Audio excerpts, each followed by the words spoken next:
7 बांगलादेशी नागरिकांना अटक करण्यात आली आहे। नवी मुंबईतील उरण परिसरातून ही अटक करण्यात आल्याची माहिती आहे।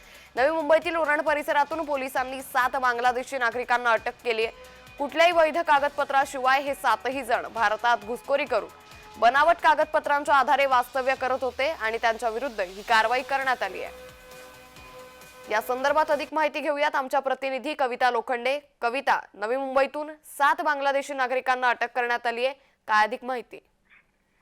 नक्कीच नवी मुंबई पोलिसांनी बांगलादेशी हटाव ही मोहीम जी आहे ती चालू केलेली आहे आणि याच मोहिमेअंतर्गत जे आहे नवी मुंबई पोलिसांनी 7 बांगलादेशींना जे आहे ती अटक केलेली आहे।